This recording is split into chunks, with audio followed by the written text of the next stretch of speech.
So I originally intended to have this as a separate video. I was going to do an oil change video. I was going to do a transaxle change video for this 210. However, I realized, plenty of people do videos like that.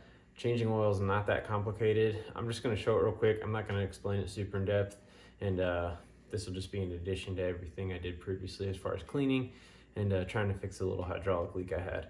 So I'm going to do that. I'm going to do a spark plug change while I'm waiting for all the oil to drain, and then we'll get into transaxle. So let's get into it.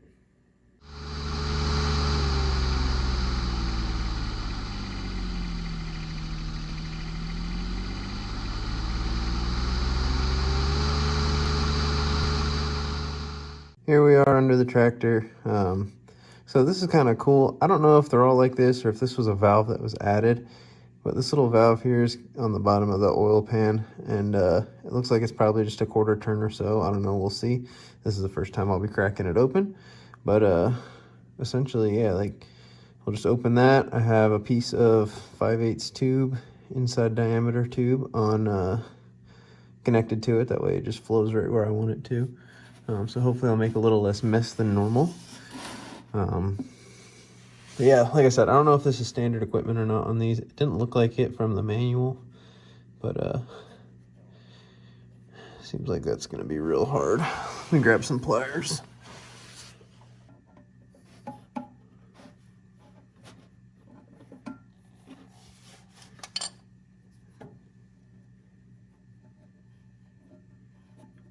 So a bit more than quarter turn.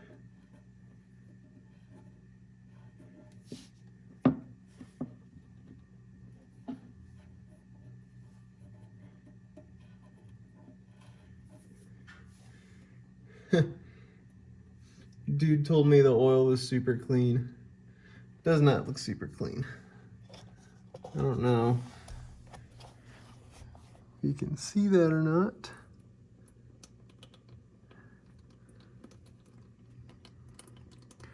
Compared to the wheel back there, it's not very clear or even brown. That is like very dark, and it seems very, very liquidy, a little too liquidy. It's probably been in there forever.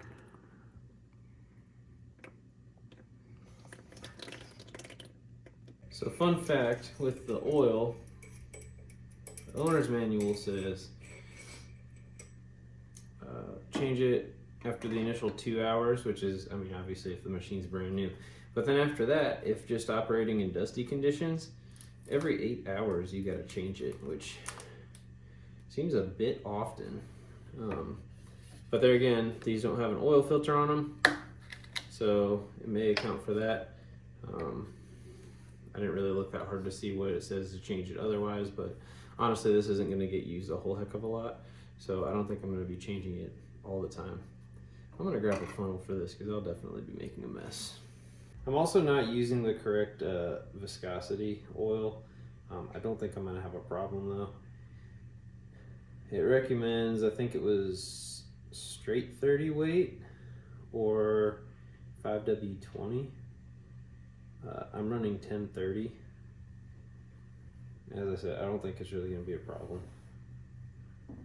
but I don't think my dealer had anything else at the time.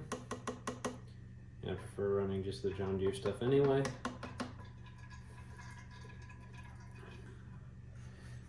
So, like I said, I think I'll be all right.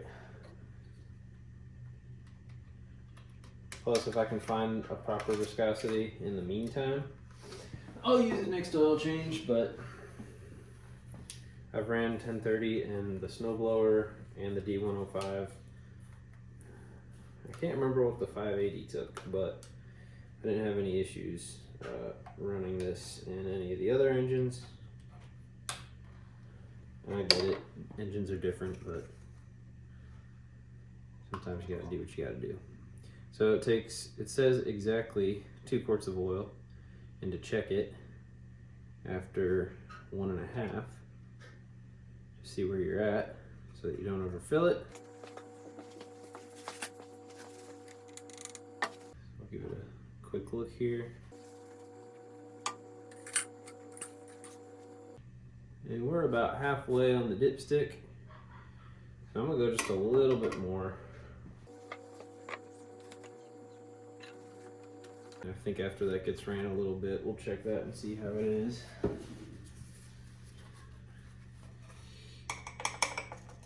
But that's it. Pretty easy oil change. I think that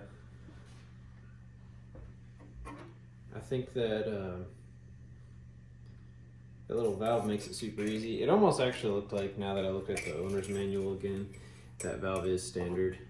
That's not like an extra thing. So yeah, we're at like 3/4 on the dipstick, so I'm happy with that. So yeah, that's that. Next, I'm gonna do a spark plug. So I'm just gonna knock the spark plug out quick. Pretty simple, right on the top of the engine. It's got a little grommet on here that I've never really seen that before. I already kind of vacuumed this out. Hopefully I won't have any kind of stuff getting in there once I actually pull it out, but we'll see. So I don't know why, but they make these spark plug sockets, and I feel like I've never used the smaller size spark plug socket. I always end up using the bigger one, even on the smallest of equipment. And just seems weird. I don't know why they make them 1/2-inch drive. Like, sure, make it big, but like make it at least 3/8. I always end up adapting it down to 1/4.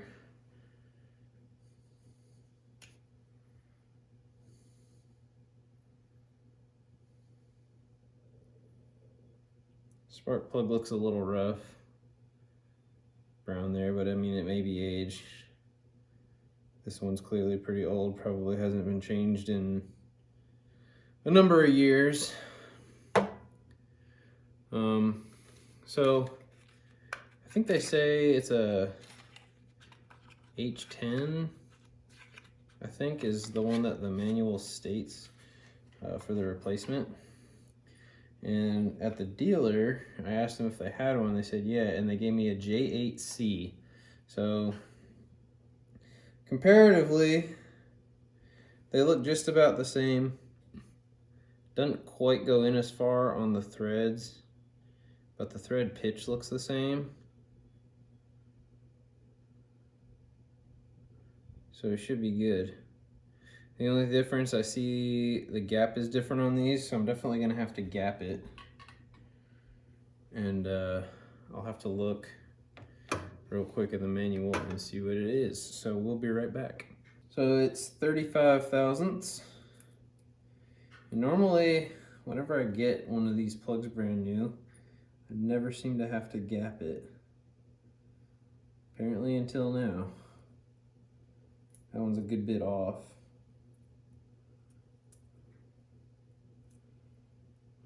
Needs to be opened up a bit.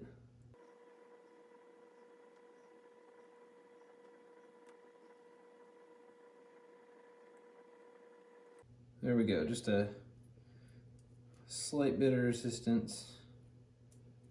So we should be good to go. And I don't think that little bit of difference in depth is going to be too much of an issue. If it becomes one, we'll swap it out, but I know I don't need to worry about it hitting the cylinder head, so I am not going to worry about it.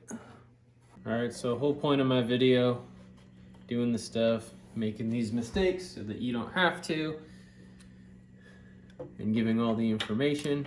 I ended up looking into it and found that, particularly with Kohler engines, if the plug is too short, it could heat the threads, weaken them, and then blow the plug right out at the top of the head. So I don't want that to happen, so I'm not going to use this plug. I called around. Turns out NGK B6L plug is a cross to the Champion H10. Now you can use a resistor type. This had a resistor plug in it originally. Honestly, I wouldn't doubt that it was the original plug in it. But you don't have to use that. In the owner's manual, it gives you the gap for a resistor type or for, you know, the your standard. So it's 35 for the regular, and I think it was 25 for a resistor type. So I'm gonna throw this one in.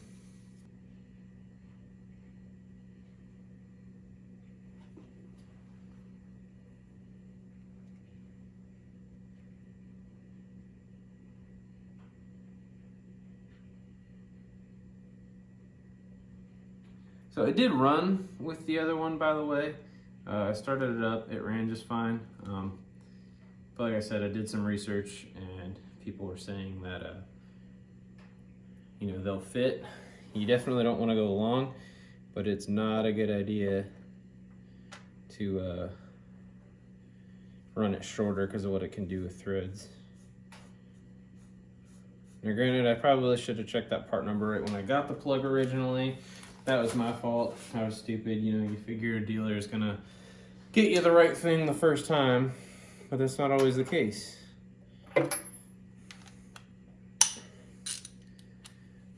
So I don't know why they gave something else, but that's kind of weird. Like if the plug's still manufactured and there's still cross references, you think they at least would have cross referenced it. So there we go. Got the right thing now. Let's move on. I think the last thing that I'm going to mess with for now is changing the transaxle fluid. So Lord knows this probably hasn't been replaced ever either. So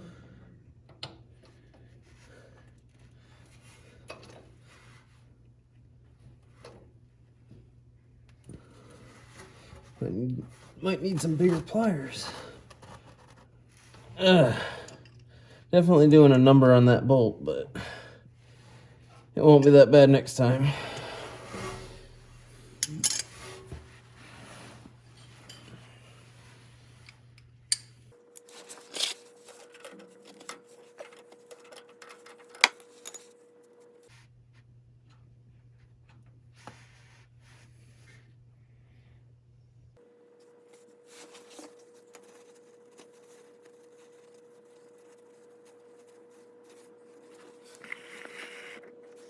A little dark, but there wasn't any like big chunks or shavings that were like huge on the magnet, so that's good. We'll look at it, or I'll look at it, but we'll let this drain. And now for the best part. So that's all drained. I got the plug back in. I put a little bit of anti-seize on there too. I feel that it helps kind of seal it up a little bit so you won't get really leaks past it at all.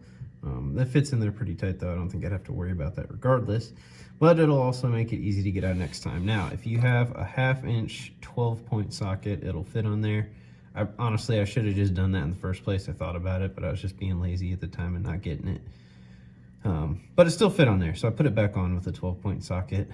But now we gotta fill it. So the actual manual tells you to use John Deere transmission oil, and I guess it's like an aerosol can or something. Never seen it, never heard of it, but I don't know that they make that anymore, but they say you can use an equivalent, I think it was like a GL or NGL, I think it was 80 or something, or sorry, SAE 80 gear oil.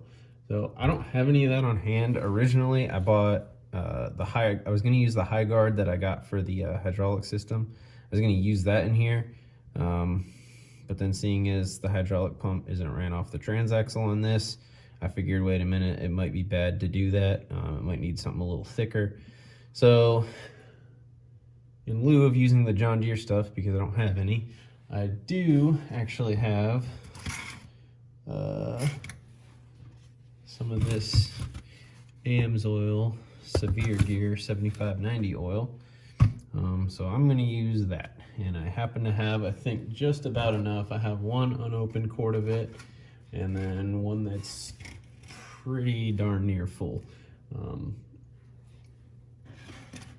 I'll need at least 1 3/4, or sorry, the capacity is 3.5 pints, so 1 3/4 quarts.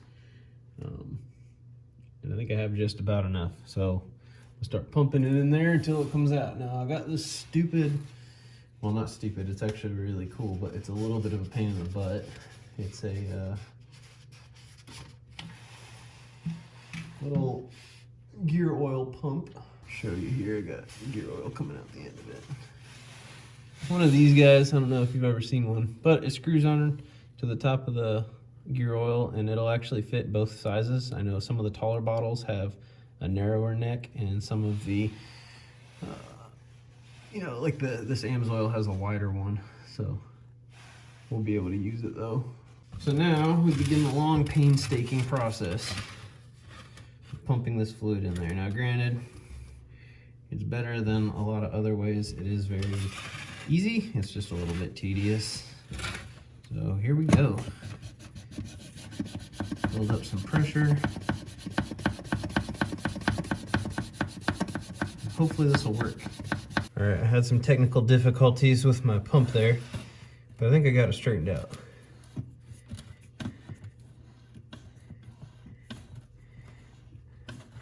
So this tool works pretty good. I've used it for everything. As I said, it's a quite tedious process, but like, you know, filling up the differential in my truck, nightmare. But it works good for transfer cases, you know, anything really that you need to get fluid up into a weird spot like this if it doesn't have a fill up top somewhere. We'll be back.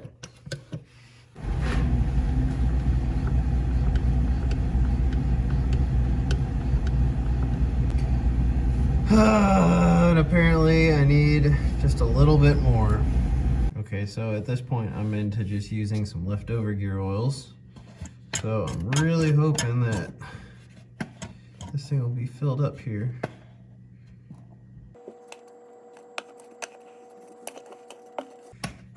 We're at about where it says it's supposed to be for capacity, so I don't know why it's not running out yet. That's it for that bottle. Guess I gotta get another. All right, a little bit more extra.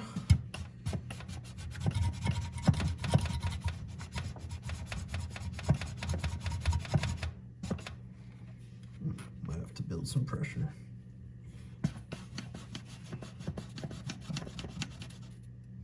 There we go.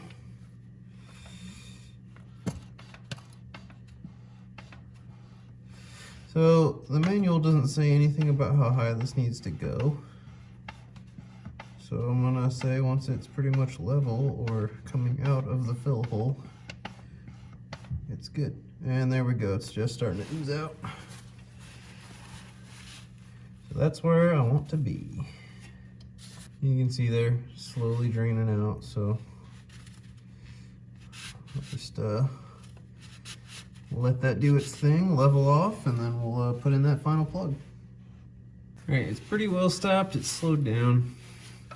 So I'm just gonna wipe that and then put my plug back in. Of course, I put some anti-seize on this also. Just like so. And then, like I said, 12-point, half-inch will fit on there for you to tighten it back down. This one wasn't as bad to get out, but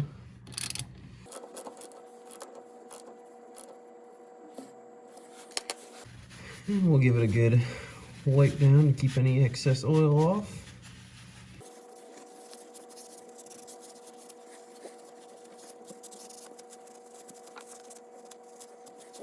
And there we have it. And that is my video for a little bit of new old machine maintenance. It's just simple stuff, you know, replacing fluids, spark plugs, filters, stuff like that. I did what I could to fix my little hydraulic leak. We'll see if anything comes of that. The only real other major thing I'm gonna do is just try to pressure wash this thing. Try to get a lot of this junk off, and then cosmetic stuff. I'm gonna start trying to replace a few things that, you know, are just small things to help the appearance. And then I'm probably gonna, I tested a spot on the back where that big scratch was, and I got it to go away a little bit. It's less noticeable, it's still there, but I think I'm gonna use that scratch remover on everything. And you know, maybe it gave it a pretty good shine, so I think that'll help out with the overall appearance. I'm not gonna repaint or anything crazy like that, but we'll try to make it look a bit better.